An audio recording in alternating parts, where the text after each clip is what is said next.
LLB degree from Delhi University reflect his commitment to knowledge and excellence. Mr. TTK Amol Vasant currently serving as an advocate in the Supreme Court and the various High Court. His selfless service as the legal advisor of Adhyatmik University for the last 12 years, offering his expertise free of cost. It is truly commendable. We extend our heartfelt gratitude for gracing us with your presence today. We welcome you, sir. Seminar को start होने से पहले हम 2 minute के लिए meditation करेंगे। सिर्फ 2 minute आपको मन को एकाग्र करना है, अपने को एनालाइज करना है कि हम 2 मिनट के लिए जब मन को एकाग्र करने का अभ्यास करते हैं तो कितने थॉट्स हमारे माइंड में आते हैं। जिसके माइंड में ज्यादा थॉट्स आते हैं उसका मन समझ लीजिए ज्यादा बीमार है। जिसके माइंड में 2 मिनट में कम थॉट्स आएंगे उसका मन थोड़ा सा कम बीमार है। तो आपको क्या करना है, गर्दन सीधी, पीठ सीधी, भ्रुकुटी के बीच में यहाँ पे मस्तक में भ्रुकुटी के बीच में यहाँ पे आपको ध्यान लगाना है। जैसे आकाश में स्टार चमकता है, पॉइंट ऑफ लाइट, वैसे पॉइंट ऑफ लाइट यहाँ चमक रहा है। सिर्फ पॉइंट ऑफ लाइट को अनुभव करना है। दूसरी कोई भी वस्तु, कोई भी व्यक्ति याद नहीं आना चाहिए। मन में अलग अलग विचार आ रहे तो विचारों के पीछे भागना नहीं है। सिर्फ पॉइंट ऑफ लाइट स्टार यहाँ पे चमक रहा है। शुरू करते हैं। आंखें बंद नहीं करनी आपको, आधी खुली आधी बंद। जैसे शिव शंकर भोलेनाथ के जितने भी चित्र और मूर्तियां आपने देखी रहेगी, ध्यानमग्न अवस्था में बैठे हुए हैं, उनके अर्धोन्मिलित नेत्र है, आंखें पूरी बंद नहीं है।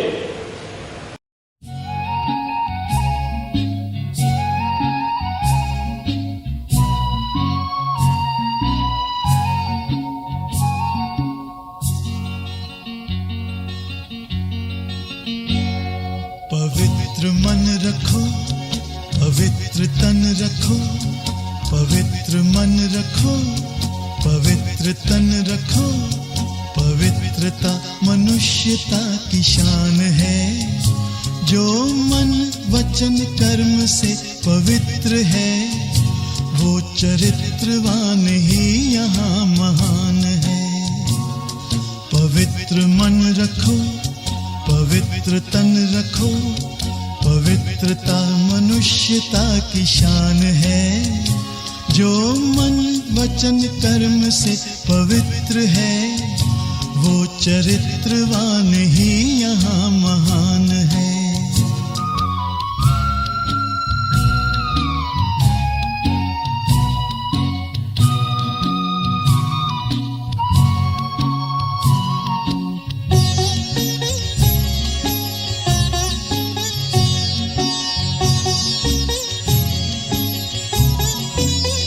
बड़ा ही मूल्यवान है तुम्हारा ये जन्म, तुम्हारा ये जन्म। बड़ा ही मूल्यवान है तुम्हारा ये जन्म, तुम्हारा ये जन्म। जगत की कर्म भूमि में करो भले कर्म, करो भले कर्म। कैसे लगा आप सभी को? आज का जो सेमिनार का टॉपिक है हमारा, भारत का प्राचीन राजयोग क्या है। योग का अर्थ क्या है, सबसे पहले आप ये समझेंगे। आपने से कोई बताएगा कि योग का अर्थ क्या है, योग मतलब क्या है? कोई भी बताए योग का अर्थ क्या है? आज पूरे भारतवर्ष में और पूरी दुनिया में जो योग का अर्थ समझा जा रहा है वो योगासन और प्राणायाम। लेकिन योगासन और प्राणायाम ये असली भारत का प्राचीन राजयोग नहीं है। श्रीमद् भगवद गीता में जो राजयोग की बात कही है वो राजयोग अलग है और योगासन प्राणायाम अलग है। योगासन और प्राणायाम जो है वो सिर्फ शरीर को स्वस्थ रखने के लिए योग है। लेकिन जो राजयोग की प्रक्रिया है वो चंचल मन को आत्मा में स्थित करते हुए परमात्मा से या सुप्रीम पावर से कनेक्शन जोड़ने की बात है। योग का अर्थ है कनेक्शन। किसका किससे कनेक्शन? जैसे मां जयपुर में बैठी हुई है और बच्चा इंजीनियरिंग की पढ़ाई पढ़ के अमेरिका चला गया। मां बच्चे को याद करती है। पहले तो वीडियो कॉलिंग ट्राई करती है, वीडियो कॉलिंग चलती नहीं है, मोबाइल का नेटवर्क फेल है। तो मां बच्चे को यहाँ बैठ के जयपुर में बैठ के याद करती है और बच्चे को अमेरिका में टचिंग होता है कि मां ने मुझे याद किया, उसको हिचके आ जाती है। तो ये जो वाइब्रेशन की पावर है, ये जो संकल्पों की पावर है, साइंस के साधन भी फेल हो जाते हैं। लेकिन मन की शक्ति अगर सच्ची प्रीत है, सच्ची मोहब्बत है, तो ये माइंड के जो संकल्प है वाइब्रेशन से ये 7 समुद्र पार भी ट्रैवल कर सकते हैं। तो योग का अर्थ है कनेक्शन। जैसे मां ने बच्चे से बुद्धि योग जोड़ा, एक बुद्धि का दूसरे बुद्धि से कनेक्शन हो गया और दूसरे बुद्धि को टचिंग हो गया, ये योग का मीनिंग है। और राजयोग क्या है? राजयोग वो चीज है, सबसे पहले अपने चंचल मन को आत्मा में स्थित करो और आत्मा में स्थित करके सबसे जो हाईएस्ट पावर है, हाईएस्ट कॉन्शियसनेस है, उससे कनेक्ट करो अपने आप को। जैसे कोई चोर होता है, उसको चोरी करना सीखना है तो वो बड़े चोर को याद करता है। कोई डकैत होता है, उसको डकैती के संस्कार अगर डालने हैं तो बड़े डकैत को याद करता है, इससे बुद्धि योग होता है। वैसे अगर हमें स्पिरिचुअल प्रोग्रेस करनी है, अपनी विल पावर बढ़ानी है, अपनी आत्मबल बढ़ाना है, अपना मनोबल बढ़ाना है, तो हमारी जो आत्मा है, हमारा जो मन है, वो हमें सुप्रीम पावर से कनेक्ट करना पड़ेगा। जो डिवाइन पावर है, जो सबसे पावरफुल है, जिसको हम बोलते हैं परमात्मा। आत्मा और परमात्मा, परमात्मा माना परम माना श्रेष्ठ, जो आत्माओं में सबसे श्रेष्ठ है, जिसको मुस्लिम लोग अल्लाह करके पुकारते हैं, क्रिश्चियन लोग गॉड करके पुकारते हैं और हिंदू लोग ईश्वर, परमात्मा या शिव करके पुकारते हैं। तो सबने उस डिवाइन पावर को, उस सुप्रीम पावर को अलग अलग नाम से पुकारा। लेकिन अगर हमें मन को एकाग्र करना है, विल पावर बढ़ानी है, तो हमें इस चंचल मन को आत्मा में स्थित करना पड़ेगा। अभी आत्मा क्या है? आत्मा इस शरीर में कहाँ रहती है, कैसी दिखती है, इसकी कोई भी नॉलेज नहीं है आपको। तो राजयोग के नाम पे आज हठयोग की प्रक्रिया अपनाई जाती है। शारीरिक मुद्रा या आसन, श्वास नियंत्रण, प्राणायाम, इसी को हम राजयोग समझ के बैठे हैं। ध्येय के आसन। आज इंटरनेशनल योग दिवस मनाया जाता है, इंटरनेशनल योगा डे होती है। तो सारे विश्व में यही बात कही हुई है कि योगासन और प्राणायाम ही भारत का प्राचीन राजयोग है। लेकिन ये बात गलत है। हठयोग के नाम पे आज क्या क्या उपक्रम करते हैं? जल समाधि ले लेते हैं, पेड़ पर उल्टे लटक जाते हैं, और ऐसे भी है पेड़ पर उल्टे लटकने के बाद नीचे से आग का धुआं छोड़ देते हैं और घंटों घंटे, महीनों महीने इसी अवस्था में रहते हैं। ऐसे भी है जो पूरी तरीके से महीनों महीने उपवास करते हैं, जल भी छोड़ देते हैं, आहार भी छोड़ देते हैं, सालों साल एक टांग पे खड़े होकर तपस्या करते हैं। ये सारी की सारी प्रक्रिया जो है ये हठयोग की प्रक्रिया है, इसको हठयोग बोलते हैं। इससे हम अपने चंचल मन को एकाग्र करके हम जो आध्यात्मिक शक्ति है या मनोबल है या आत्मिक शक्ति है उसको इंक्रीज नहीं कर सकते। तो ये हठयोग की प्रक्रिया से जो प्राप्ति मिलनी चाहिए वो प्राप्ति नहीं है, और इस हठयोग को ही आज हम राजयोग समझ के बैठे हुए हैं। ऐसे भी है जो पालती मार के घंटों घंटे आंखें बंद करके बैठ जाते हैं। अभी मुझे बताइए, माँ ने जब अपने बच्चे को याद किया, जो बच्चा अमेरिका में बैठा हुआ है, तो उसके लिए माँ ने क्या पालती मार के बैठी? बताइए, उसको जरूरत है पालती मार के बैठने की? उसको आंखें बंद करके बैठने की जरूरत है? बच्चे को याद करने के लिए या उसको राउंड राउंड राउंड करके कोई चाप करने की जरूरत है, उसको कोई सॉन्ग बजाने की जरूरत है क्या, और कोई डांस करने की जरूरत है अपने बच्चे को याद करने के लिए? हाँ जी, या फिर क्या उसको सॉन्ग लगाने की जरूरत है क्या कोई अपने बच्चे को याद करने के लिए? कोई गीत बजाने की जरूरत है, कोई डांस करने की जरूरत है? नहीं। तो वो सहज सहज सच्चे दिल से अपने बच्चे को याद करती है और उसको टचिंग हो जाती है। ये नेचुरल योग है, ये नेचुरल कनेक्शन है बुद्धि योग का। लेकिन आज अध्यात्म के नाम पे अलग अलग मेडिटेशन के आर्टिफिशियल टेक्निक सिखाए जाते हैं कि आंखें बंद करो, पालथी मार के बैठ जाओ, पद्मासन में बैठ जाओ, सुखासन में बैठ जाओ, पहले काला प्रकाश आएगा, फिर अंदर जाओ, लाल प्रकाश आएगा, फिर हरा प्रकाश आएगा। ये सारी बकवास बात है, ये सारे आर्टिफिशियल टेक्निक्स है। जहां सच्ची प्रीत है, जहां सच्ची मोहब्बत है, वो स्वतः ही याद आता है। हमें ईश्वर की जो महिमा है, उसकी जो नॉलेज है, उसके अंदर जो डिवाइन क्वालिटीज है, इसको पता नहीं होने की वजह से हमें उससे प्रेम निर्माण नहीं होता है और उसकी वजह से हम उससे बुद्धि का योग जोड़ नहीं पाते हैं। तो राजयोग की प्रक्रिया में हमें सबसे पहले आत्मा का अभ्यास कैसे करना है, इस बात को सीखना है और मन को कैसे कंट्रोल करना है। जो बड़े बड़े राजाएं हुए, महाराणा प्रताप, शिवाजी महाराणा प्रताप ने जंगल में रहे, घास की रोटियां खाई, लेकिन अकबर के सामने झुके नहीं, बाकी सारे राजपूत राजाएं झुक गए। तो ये विल पावर, ये मनोबल की शक्ति उनके अंदर कहां से आई? शिवाजी महाराज एक छोटे से जमींदार के बेटे थे। आदिल शाह के दरबार में उनके पिताजी शाहजी एक छोटे से जागीरदार थे, लेकिन एक ही जन्म में शिवाजी महाराज सारे हिंदवी स्वराज्य के सम्राट हो गए। तो ये मनोबल की शक्ति, ये विल पावर, ये राजयोग से आती है। और राजयोग का जो वर्णन है वो श्रीमद् भगवद गीता में किया हुआ है। अर्जुन जब भगवान को पहले अध्याय में ये बात पूछते हैं कि मेरा मन बड़ा चंचल है, अर्जुन को धनुर्धारी था, लेकिन उसके बावजूद अर्जुन को क्वेश्चन आता है कि मेरा मन बड़ा चंचल है, इस चंचल मन को मैं कैसे एकाग्र करूं? और ये जैसे वायु है उसके समान ये भागता रहता है, घोड़े के समान भागता रहता है, तो इस चंचल मन को मैं कैसे एकाग्र करूं?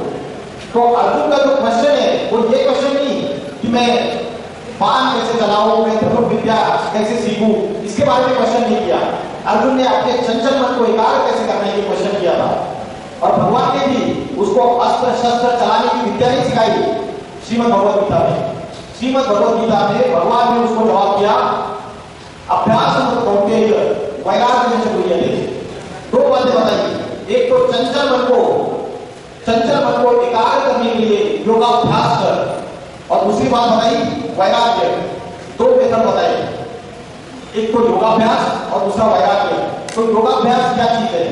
मैंने बताया आपको, मन को एक पॉइंट ऑफ लाइट उसके ऊपर कॉन्सेंट्रेट करना है। और कौन से पॉइंट पे कॉन्सेंट्रेट करना है? इस शरीर में, इस पूरे शरीर में आत्मा कहां रहती है? किसी को पता है आत्मा का निवास स्थान कौन सा है? आत्मा कहां पे रहती है? नाक पे रहती है, मुख में रहती है, हृदय में रहती है, कहां रहती है? आत्मा जो सारे शरीर का मालिक है, जो सारे इंद्रियों का मालिक है, आत्मा जो राजा है, वो इस शरीर में कहां रहता है? किसी को पता है? हाँ जी, आत्मा का निवास स्थान कौन सा है? Where the soul is situated in the body? किसी को पता है? हार्ट में रहता है। हार्ट में अगर आत्मा रहती है तो हार्ट का भी ट्रांसप्लांटेशन हो जाता है। आत्मा अगर चली गई तो वो डेड बॉडी है। आत्मा एक एनर्जी है, आत्मा एक प्राण शक्ति है। और आत्मा की तीन शक्तियां है, मन, बुद्धि और संस्कार। माइंड, इंटेलेक्ट और संस्कार। मन है संकल्प शक्ति, बुद्धि है डिसीजन मेकिंग पावर, और संस्कार है परिवर्तन शक्ति। तो आत्मा जो है वो इस शरीर में ये कहां रहती है? आत्मा यहां पे रहती है, भ्रूकुटी के बीच में। इसका क्या रूप है? आत्मा यहां रहती है। श्रीमद् भगवद गीता में बोला है, भ्रूण मध्य प्राण आवेश होने का। भ्रूकुटी के मध्य में प्राण शक्ति स्थित है, यहाँ पे आत्मा का स्थान है। तो चंचल मन को इस पॉइंट ऑफ लाइट यहाँ पे भ्रूकुटी के बीच में एकाग्र करने का अभ्यास करता है। श्रीमद् भगवद गीता में बोला है, यतो यतो निश्चलति मनश्चंचल अस्थिरम। जहां जहां ये चंचल मन अस्थिर होता है, ततस्ततो नियम में तदात्मा के वशम है। उसको जहां जहां ये अस्थिर होता है उसको बार बार आत्मा में स्थित करो। ये जो पॉइंट ऑफ लाइट है भ्रुकुटी के बीच में, यहां पे इसको स्थित करो। तो आज हमारा जो बुद्धि का कॉन्सेंट्रेशन है, वो बुद्धि का कॉन्सेंट्रेशन कहां पे ज्यादा रहता है? इस शरीर में 5 ज्ञानेंद्रिय है और 5 कर्मेंद्रिय है। आंख, कान, नाक, जिह्वा, त्वचा और 5 कर्मेंद्रिय। तो हमारे बुद्धि का कॉन्सेंट्रेशन यहाँ पे ज्ञानेंद्रियों में ज्यादा रहता है या नीचे की इंद्रियों में ज्यादा रहता है? सवेरे से लेकर शाम तक कहां पे ज्यादा रहता है बुद्धि का कॉन्सेंट्रेशन? हमारी जो बुद्धि है, हमारा जो मन है, वो कहां ज्यादा फोकस करती है? अपनी ज्ञानेंद्रियों के ऊपर या कर्मेंद्रियों के ऊपर? ज्ञानेंद्रियों के ऊपर फोकस करती है। अगर सामने रसगुल्ला आया तो जिह्वा लज्जामान हो जाती है, अच्छे अच्छे टेस्टी पदार्थ खाने। तो ऐसे हर एक इंद्रिया जो है शरीर में, उस शरीर के जो इंद्रियों में जो इच्छा है उसकी पूर्ति करने के लिए हमारे बुद्धि का कॉन्सेंट्रेशन ज्यादा है। और हमारे बुद्धि का जो कॉन्सेंट्रेशन है वो नीचे की इंद्रियों की तरफ ज्यादा जाता है। और आत्मा जो है वो उत्तमांग में यहाँ पे स्थित है। तो आत्मा का बुद्धि का कॉन्सेंट्रेशन जितना टॉप में होगा, उतनी हमारी मन बुद्धि स्टेबलाइज होगी, उतनी हमारी विल पावर बढ़ेगी, उतनी हमारी कॉन्सेंट्रेशन पावर बढ़ेगी। जैसे हम बोलते हैं पतित और पावन। पतित का अर्थ है नीचे गिरना। तो बुद्धि का कॉन्सेंट्रेशन अगर डिग्रेडेशन की तरफ है, नीचे की इंद्रियों की तरफ है, तो उसको बोलते पतन। और बुद्धि का कॉन्सेंट्रेशन अगर ऊपर की टॉप मोस्ट इंद्रियों की तरफ है, तो उसको बोलते बुद्धि की अपलिफ्टमेंट, ऊपर चढ़ना। तो पतन माना बुद्धि का नीचे की तरफ झुकाव। तो हमें ये चेक करना है। तो मैंने बताया आपको, भगवान ने आदमी को 2 सोल्यूशन दिए, एक तो योगाभ्यास और दूसरा सोल्यूशन क्या दिया? क्या बताया? अभ्यास में कौंतेय वैराग्य से क्रियते। दूसरा सोल्यूशन क्या दिया? वैराग्य। तो वैराग्य मतलब क्या? वैराग्य का अर्थ ये नहीं है कि आपको सन्यासी के वस्त्र पहन के जंगल में चले जाना है। ये वैराग्य का अर्थ नहीं है। अपने परिवार में रहते हुए, आप जो जैसे कॉलेज में आते हो, पढ़ाई करते हो, सबके साथ रहते हुए, सोसाइटी में रहते हुए अगर आप उनसे डिटैच हो, मन और बुद्धि से, माइंड और इंटेलेक्ट से डिटैच हो, कर्म करते हुए अगर आपके अंदर अनासक्ति है, डिटैचमेंट है, तो वो वैराग्य असली।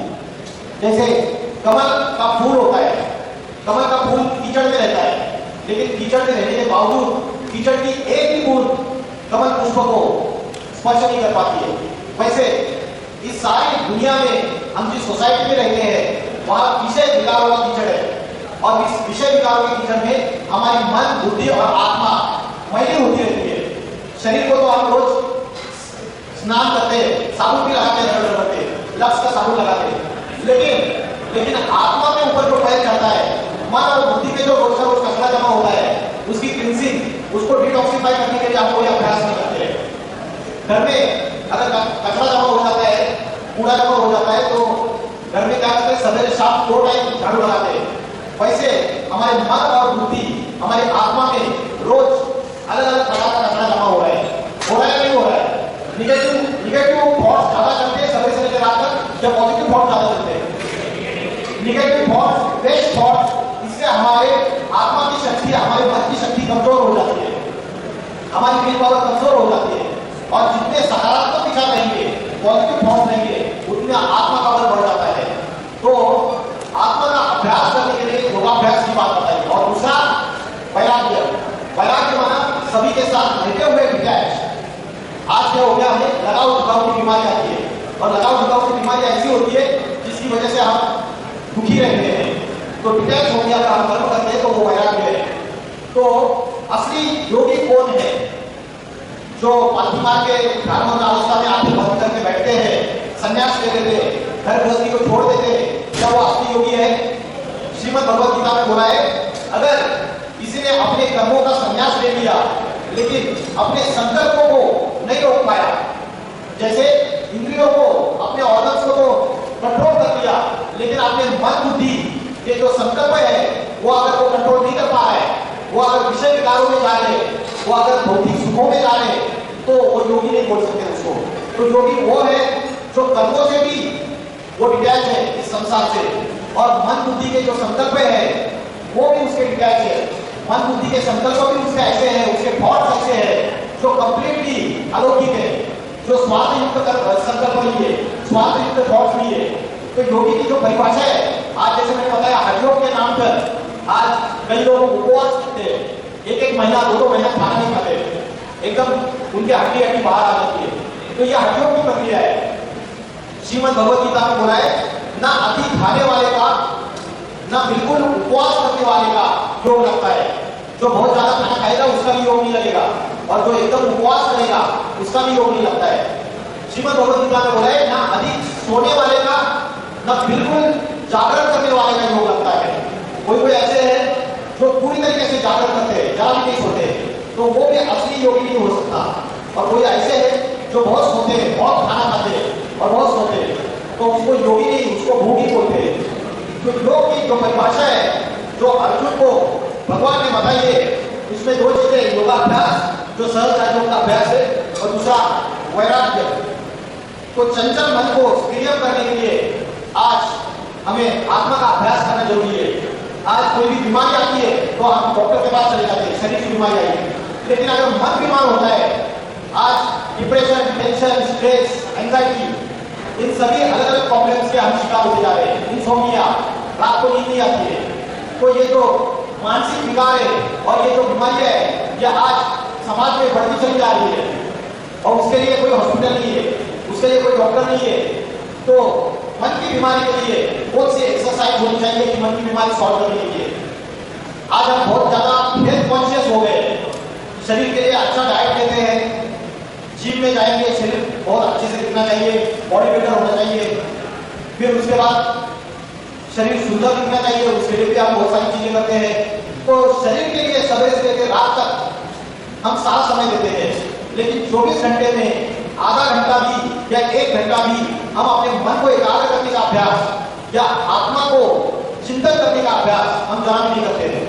रात को सो जाते तो क्या होता है, शरीर को आराम देते हैं, लेकिन हमारी मन, बुद्धि रूपी आत्मा भटकती रहती है।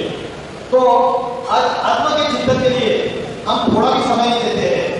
जैसे कोई वृक्ष होता है, उस वृक्ष का बीज भी होता है। अगर आपको वृक्ष को पानी डालना है तो आप पानी कहाँ डालते हो? पानी कहाँ डालेंगे? टहनियों को पानी डालेंगे, पत्तों को डालेंगे या तने को डालेंगे, जड़ों को डालेंगे या बीज को डालेंगे? बीज को पानी डालेंगे तो सारे वृक्षों को पानी मिलता है। वैसे आज हमको पता नहीं है कि हमारा अगर मन को स्टेबलाइज करना है, बुद्धि को स्टेबलाइज करना है, तो हम बहुत सारी चीजें करते हैं। वो क्या है, बोर्नविटा, कॉम्प्लान, अलग अलग जो भी मार्केट में चीजें आती है, ये खाने से बुद्धि आपकी बढ़ जाएगी, बुद्धि अच्छी हो जाएगी, बुद्धि का विकास हो जाएगा, मन एकाग्र हो जाएगा। लेकिन जो बीज है उसको पानी डालने से, मतलब मन को एकाग्र करने का अभ्यास करने से, योगाभ्यास करने से ही हमारे जीवन में, हमारे जो लाइफस्टाइल है, हमारा जो जीवन है, वो एकदम अच्छा बन सकता है। तो उसको हम भूल चुके हैं। 24 घंटे में हम 5 मिनट भी उसका अभ्यास करने के नहीं देते हैं। श्रीमद् भगवत गीता में बोला है अध्यात्म विद्या विद्या नाम। यह अध्यात्म विद्या सभी विद्याओं में सर्वश्रेष्ठ विद्या है।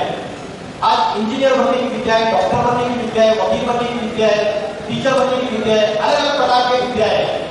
उसमें भगवत गीता ने बोला है सर्वश्रेष्ठ विद्या है अध्यात्म विद्या। अध्यात्म का अर्थ क्या है? किसी को पता है अध्यात्म का अर्थ क्या है? हाँ जी, अध्यात्म का अर्थ क्या है बताइए, किसी को पता है? अध्यात्म अधि प्लस आत्मा। आत्मा के अंदर की जो नॉलेज है वो अध्यात्म है। आज हमें जो नॉलेज है वो शरीर की नॉलेज है, आत्मा की नॉलेज नहीं है। और आत्मा की नॉलेज नहीं होने की वजह से आज हम बहुत सारी समस्याओं से संघर्ष करते रहते हैं।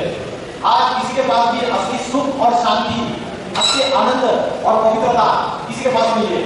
जो करोड़पति है, जो मल्टी मिलियनियर है, बिलियनियर है, इसके पास बहुत सारा पैसा है, जो बहुत बड़ा बॉडी बिल्डर है, जो बड़ा सेलिब्रिटी है, जो बड़ा क्रिकेटर है, फुटबॉल प्लेयर है, उनके पास भी अगर आप उनका लाइफ चेक करेंगे तो उनके मन को शांति नहीं है।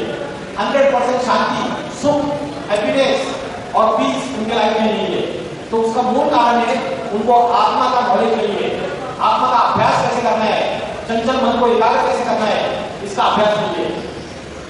आज साइंस में बहुत सारी इन्वेस्टमेंट कर लिए, बहुत सारी डेवलपमेंट्स कर ली, इंटरनेट टेक्नोलॉजी आ गई, रोबोटिक्स टेक्नोलॉजी आ गई, और भी कई सारी डेवलपमेंट हो गई साइंस में। एरोप्लेन आ गए, हेलीकॉप्टर आ गए, साइंस में 7 स्टार होटल बन गए, मॉल्स बन गए, स्मार्ट सिटीज तैयार हो रही है। एक्सप्रेस हाईवे तैयार हो गए, लेकिन साइंस एक पहेली का हल नहीं ढूंढ पाया। वो पहेली है हु एम आई, मैं कौन हूं। इसका जवाब नहीं है साइंस के पास। इसका जवाब आपको सिर्फ अध्यात्म में मिलेगा। मैं अगर आपको पूछता हूँ, आप में से किसी को आप कौन है, तो आपका जवाब क्या है? बताइए आप कौन है। इन्होंने बताया कि मैं इंजीनियर हूँ, इन्होंने बताया मैं हिंदू हूँ, उन्होंने बताया मैं मुस्लिम हूँ, उन्होंने बोला मैं बंगाली हूँ, उन्होंने बोला मैं बिहारी हूँ, इन्होंने बोला मैं अमेरिकन हूँ, उन्होंने बोला मैं इंडियन हूँ। किसी ने अपने धर्म के आधार से अपनी आइडेंटिटी बताई, किसी ने अपने जाति के आधार से आइडेंटिटी बताई, किसी ने अपने क्वालिफिकेशन के आधार से अपनी आइडेंटिटी बताई, और किसी ने अपने जेंडर के आधार से अपनी आइडेंटिटी बताई। तो ये जो आइडेंटिटी है, ये हमारी असली आइडेंटिटी नहीं है। हमारी असली आइडेंटिटी जो है वो शाश्वत है, परमानेंट है, वो टेम्पररी नहीं है। वो जन्म लेने से पहले भी थी और मृत्यु के बाद भी रहेगी। उस असली आइडेंटिटी का नॉलेज नहीं होने की वजह से आज हमारा मन बुद्धि असली है पूरी तरीके से। तो हमारी असली आइडेंटिटी क्या है बताइए। सामने स्क्रीन पे दिख रहा है आपको, what is my true identity, मैं कौन हूं, क्या है हमारी असली आइडेंटिटी? जोर से बोलिए। मैं एक आत्मा हूं। आत्मा एक प्राण शक्ति है, एक एनर्जी है। जैसा बोलते हैं energy can neither be created not destroyed, वैसे आत्मा जो है अजर अमर अविनाशी है। शरीर जो है वो मरता है, शरीर मॉर्टल है, आत्मा इमॉर्टल है। तो आत्मा का ज्ञान नहीं होने की वजह से आज हम दुखी और अशांत है, स्ट्रेस, एंजाइटी, डिप्रेशन, इन चीजों में हम फंस रहे हैं। तो आत्मा का ध्यान कैसे करना है? तो आत्मा की तीन शक्ति है, मन, बुद्धि और संस्कार। जब आत्मा एक शरीर छोड़कर दूसरा शरीर धारण करती है तो आत्मा के साथ साथ क्या ट्रैवल करता है? आत्मा के साथ साथ क्या ट्रैवल करता है बताइए किसी को? मन और बुद्धि आत्मा के साथ साथ ट्रैवल करती है। जैसे हमारे मोबाइल में डेटा कार्ड होता है, मेमोरी कार्ड होता है, वैसे हम जो भी कर्म करते हैं उस कर्मों का, जो भी कर्म अच्छे हुए कर्म है, उसका डेटा स्टोर होता है मन और बुद्धि के अंदर। और जब आत्मा एक बॉडी छोड़ के दूसरा बॉडी धारण करती है तो वो मन, बुद्धि और संस्कार वो भी ट्रैवल करते हैं आत्मा के साथ साथ। तो आज बचपन से लेकर आज तक हमारे अंदर जो भी अच्छाई और बुराई है वो हमारे पिछले जन्मों के अनेक कर्मों का प्रतिफल है। क्योंकि आत्मा जो है वो अजर अमर अविनाशी है। अभी आत्मा का ध्यान कैसे करें और चंचल मन को एकाग्र कैसे करें, क्या सोल्यूशन है वो देखते हैं आप। तो मैंने आपको बोला आत्मा कहाँ रहती है? भ्रूकुटी के बीच में, यहाँ पे। जिसका एक और एक प्रूफ प्रमाण है कि भारत की जो कन्या माता है वो बिंदी लगाती है यहाँ पे, और जो पुरुष लोग हैं वो यहाँ पे टीका लगाते हैं। तो द्वापर युग से जब ऋषि मुनियों को ये पता चला कि मनुष्य जो है वो बॉडी कॉन्शियसनेस में आ गया है और वो आत्मा का ज्ञान भूल चुका है, तब ये परंपरा शुरुआत हो गई बिंदी लगाने की और टीका लगाने की। लेकिन आज हम उसके आध्यात्मिक रहस्य को भूल चुके हैं कि आत्मा यहाँ रहती है। आत्मा का ध्यान कैसे करें? श्रीमद् भगवत गीता में बोला है आत्मा का स्वरूप है अणुरणियाम संपुष्ट। आत्मा एटम्स एंड मॉलिक्यूल्स से भी सूक्ष्म है। The soul is infinitesimal. It is the smallest than the atoms and molecules. तो आत्मा जो है पॉइंट ऑफ लाइट है। जैसे आकाश में स्टार चमकता है वैसा स्टार है। जैसे एटम है पदार्थ के अंदर, उस एटम को हम देख नहीं सकते, वैसे ही आत्मा जो है इन आंखों से दिखाई नहीं देती, लेकिन आत्मा का हम ध्यान कर सकते हैं, उसका अनुभव कर सकते हैं। तो आत्मा भ्रूकुटी के बीच में स्थित है। मन को एकाग्र करने का, अभ्यास करने का सबसे अच्छा समय कौन सा है? सवेरे से लेकर शाम तक सबसे अच्छा समय कौन सा है? ब्रह्म मुहूर्त का समय है। सूरज उठने से पहले ब्रह्म मुहूर्त का जो समय है वो सबसे अच्छा समय है। अगर सवेरे 4 बजे उठकर आप रोज आधा घंटा ये अभ्यास करेंगे कि जो आत्मा है पॉइंट ऑफ लाइट है भ्रूकुटी के बीच में, और एक ही विचार करेंगे, थॉट करेंगे, तो जैसा आप सोचेंगे, जो संकल्प करेंगे, जो थॉट करेंगे, वैसे ही आपकी सृष्टि तैयार होगी। जैसे लॉ ऑफ अट्रैक्शन सुना है आपने? लॉ ऑफ अट्रैक्शन क्या होता है? As you think so you become. जैसे आप सोचते हो वैसे ही आप बन जाते हो। तो हमारे मन के संकल्पों को एकाग्र करने का सबसे अच्छा समय ब्रह्म मुहूर्त का समय है। तो ब्रह्म मुहूर्त के समय जब आप उठते हो तो आपको आंखें बंद करके अभ्यास नहीं करना है, आंखें खुली रखनी है। श्रीमद् भगवत गीता में एक श्लोक आया है संप्रेक्ष। संप्रेक्ष का अर्थ है आंखें खुली रखिए, आपको चंचल मन को आत्मा में स्थित करना है। आज हम क्या करते हैं? मेडिटेशन के नाम पे, ध्यान के नाम पे आंखें बंद करके अभ्यास करते हैं। तो 24 घंटा तो आप पालती मार के आंखें बंद करके अभ्यास नहीं कर सकते। तो चलते फिरते उठते बैठते कर्म करते हुए अगर आपको मन को स्टेबलाइज करने के लिए अभ्यास करना है तो आपको प्रैक्टिस करनी पड़ेगी आंखें खुली रख के, ना कि आंखें बंद करके। तो संप्रेक्ष मतलब आंखें खुली रख के चंचल मन को आत्मा में स्थित करने का अभ्यास करो। पहले थोड़ा डिफिकल्ट जाएगा, धीरे धीरे आप अभ्यास बढ़ाएंगे तो आपको सहज होता जाएगा। कठोपनिषद नामक शास्त्र में बोला है आत्मा नाम रत्नम विद्धि शरीरम रत्नमेव च। आपने महाभारत में ये चित्र देखा रहेगा, अर्जुन रथ पे सवार है, भगवान साथी है और रथ के घोड़े भाग रहे हैं। तो आत्मा नाम रथिनम विद्धि, आत्मा क्या है? रथी है, रथी माना पैसेंजर। शरीरम रत्नमेव च, शरीर क्या है? गाड़ी है। बुद्धि तुम सारथी विद्धि, बुद्धि सारथी है और मन लगाम है, इंद्रिया घोड़े है।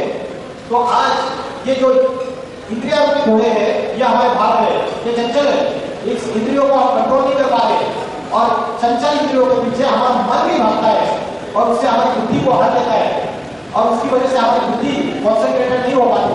तो फिर बुद्धि का विकास कैसे करना है? बुद्धि का विकास करने के लिए हमें अध्यात्म का अभ्यास करना पड़ेगा, आत्मा की नॉलेज अपने जीवन में धारण करनी पड़ेगी। आज हम इंजीनियरिंग की पढ़ाई पढ़ रहे हैं, डॉक्टर बनने की पढ़ाई पढ़ रहे हैं, लेकिन उसके बावजूद जो बुद्धि सात्विक बुद्धि होनी चाहिए वो बुद्धि नहीं बन पा रही है, क्योंकि उसका मूल कारण है कि हमें अध्यात्म का ज्ञान नहीं है। आज किसी भी स्कूल, कॉलेज, यूनिवर्सिटी में अध्यात्म की पढ़ाई नहीं पढ़ाई जाती है और वो आज डेली लाइफ में सभी को, छोटे बच्चे से लेकर बूढ़े तक सबको आवश्यक है। आज छोटे बच्चे से लेकर बूढ़े तक किसी का भी मन एकाग्र नहीं है, सबका मन भटकता है।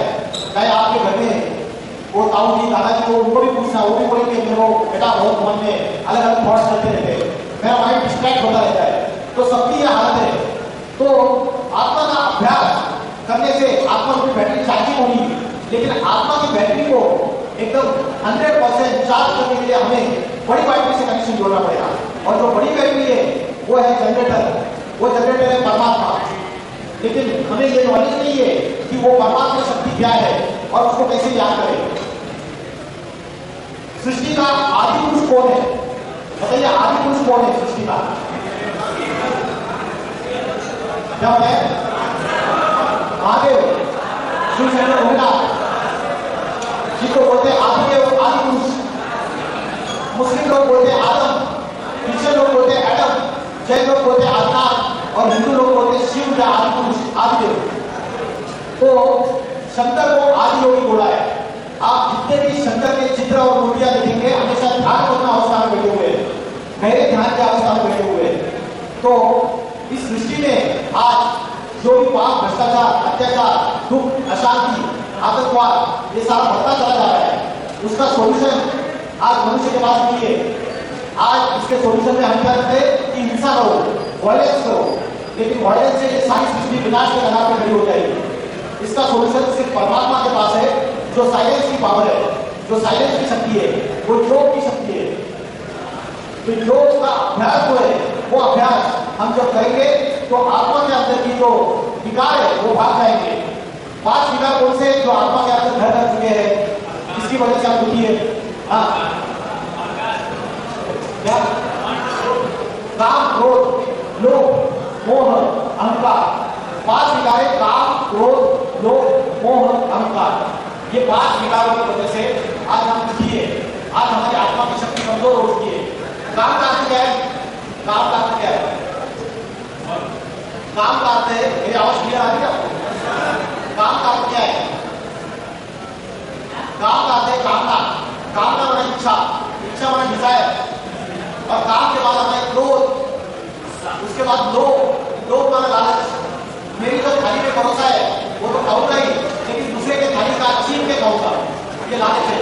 लोभ, काम, क्रोध, लोभ, मोह, अटैचमेंट और अहंकार, ईगो, ये 5 जो विकार है ये आत्मा की शक्ति है और उसकी वजह से आत्मा की शक्ति कमजोर हो चुकी है। हमारी विल पावर, हमारा मनोबल कमजोर हो चुका है। तो जब हम आत्मा समझ के परमात्मा का ध्यान करते हैं, शिव से कनेक्शन जोड़ते हैं, सुप्रीम पावर से कनेक्शन जोड़ते हैं, तो ये प्राचो विकार जो है ये भाग जाएंगे और आत्मा जो है वो पावरफुल होती जाएगी। तो राजयोग का जो अभ्यास है वो 4 पिलर के ऊपर आधार है। ये राजयोग का अभ्यास 4 पिलर के ऊपर आधारित है। ये जो व्यक्ति बैठा हुआ है आसन पे, वो अपने आत्मा समझने का, मन चंचल मन को आत्मा में स्थित करने का अभ्यास कर रहा है और परमात्मा से कनेक्शन जोड़ रहा है। और वो जिस आसन पे बैठा है उसकी 4 पिलर है। पहला पिलर है, दिखाई दे रहा है आपको? पहला पिलर में क्या लिखा है? ब्रह्मचर्य। ब्रह्मचर्य का अर्थ है मन की पवित्रता, वाचा की पवित्रता, purity of thoughts, purity of speech and purity of action, और कर्मों की पवित्रता। और दूसरा है शुद्ध अन्न। जैसे खाओगे अन्न वैसे बनेगा मन, और जैसे पियोगे पानी वैसे होगी वाणी। अन्न का मन से कनेक्शन है। और तीसरा पिलर है दैवी गुण, डिवाइन क्वालिटीज। और चौथा पिलर है सत्संग, मतलब सत्संग मतलब एक सत्य का संग करना है। आज हम सारे के सारे कुसंग में फंसे हुए हैं। आज ऐसा कुसंग लग जाता है, अगर दोस्त कोई नशा करता है, कोई एडिक्शन कर रहा है, किसी में एडिक्टेड है, तो हम भी उन चीजों में मिक्स हो जाते हैं, हमें भी वो कुसंग लग जाता है। तो एक सत्य का संग करना है। तो राजयोग के 4 पिलर से ब्रह्मचर्य, शुद्धान्न, डिवाइन क्वालिटीज और सत्संग। दैविक गुण क्या होते हैं और राक्षसी गुण क्या होते हैं? आज हमारे आत्मा में अंदर ही राम और रावण की युद्ध चल रही है, डिवाइन क्वालिटीज और राक्षसी वृत्तियों की युद्ध चल रही है। आज ये सारी दुनिया वर्ल्ड वॉर 3 के कगार पे खड़ी हुई है, तीसरे विश्व युद्ध के कगार पे। आज से 80 साल पहले इस दुनिया में एटम बॉम्ब थे नहीं। एटम बॉम्ब थे क्या आज से 80 साल पहले? नहीं थे। लेकिन आज छोटे से छोटे कंट्री के पास एटम बॉम्ब है। आज मनुष्य ने साइंस के आधार पे अपने विनाश के सारे साधन तैयार कर दिए, और ये सारी दुनिया विनाश के कगार पे खड़ी हुई है। अगर थर्ड वर्ल्ड वॉर हो गया तो एटम बॉम्ब का एक्सप्लोजन हो जाएगा। एटॉमिक वेपन्स, न्यूक्लियर वेपन्स, इसका प्रयोग कर सकती है सारे देश। और एटॉमिक वेपन्स का अगर यूज हो जाएगा तो उससे सारी दुनिया विनाश के कगार पे खड़ी हो जाएगी। तो ये सारी की सारी दुनिया अभी विनाश के कगार पे खड़ी हुई है। तो साइंस से हमें दुनिया के विनाश के सारे साधन तैयार कर दिए। मनुष्य जिस डाली पे बैठा हुआ है उसी डाली को काट रहा है, तो वो खुद भी नीचे गिरेगा। तो आज जो ऐसा समय आ चुका है, ऐसे समय सिर्फ योग के आधार से, साइलेंस की पावर से इस दुनिया को सुधारा जा सकता है। अगर थर्ड वर्ल्ड वॉर में एटॉमिक वेपन्स का एक्सप्लोजन होगा तो उसमें अर्थ का टेम्परेचर इंक्रीज हो जाएगा। अर्थ का टेम्परेचर इंक्रीज हो गया तो नॉर्थ पोल और साउथ पोल में जो ग्लेशियर्स है वो मेल्ट हो जाएंगे, और नॉर्थ पोल साउथ पोल में ग्लेशियर्स अगर मेल्ट हो जाएंगे तो उससे समुद्र का जो जलस्तर है, वाटर लेवल, वो बढ़ जाएगी। समुद्र का वाटर लेवल बढ़ने से उससे बहुत सारे जो आइलैंड्स है, America, Europe, Australia, New Zealand, Russia, ये सारे के सारे आइलैंड्स, अफ्रीका, ये समुद्र के पानी में सबमर्ज हो जाएंगे पूरी तरीके से।